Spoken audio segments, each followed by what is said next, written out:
Shehbaz Sharif has completed a year as the Prime Minister of Pakistan, a year that has been defined by economic turmoil, political instability and the rise of domestic terror.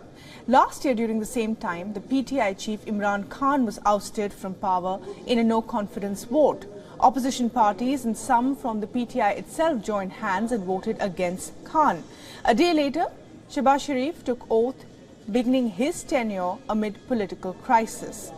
Marking a year as the Prime Minister, Shehbaz Sharif posted a thread on Twitter. He said that Imran's ouster was unprecedented only because all parties united towards one cause, and added that reconciliation and cooperation, not confrontation and vendetta, marked the new politics post-2022.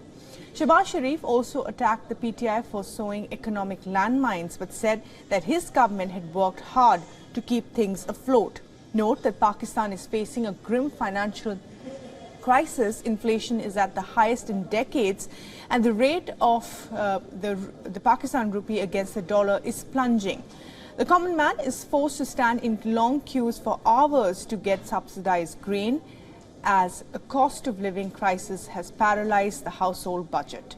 Last June, Pakistan witnessed catastrophic floods. At least 1,700 people were killed and thousands displaced.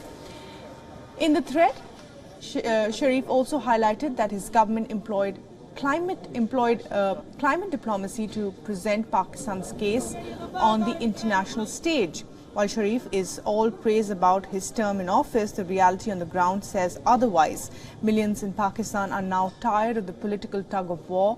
For them, it's the spiking price of food and oil that has dominated the dining table conversations. Now, with elections due in the next few months, the question that arises is, will Sharif be able to graduate to his second year captaining his almost sinking ship? Anas Malik is now joining us live from Islamabad for the very latest on this. And Anas, well, there has been, political turmoil, economic uncertainty in Pakistan. 1 year on, how is Shehbaz Sharif going to convince the electorate that he is on track? Well, it depends on how one would look at it. At this point of time, his government is battling the worst inflation crisis, and that is going right into the favor of his opposition, Imran Khan, who's been cashing on inflation in his political speeches, in his political rallies, on how he has been giving a comparison as to what the level of inflation was during his time a year back, and now what it is now during Shehbaz Sharif's rule.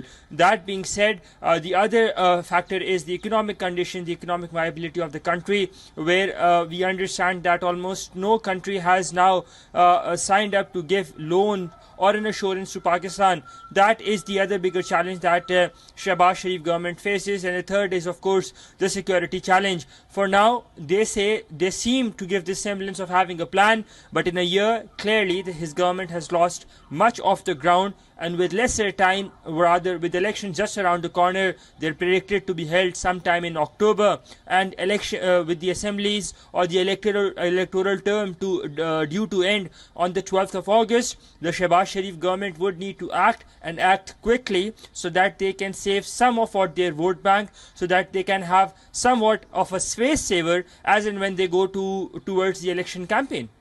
Right. Really?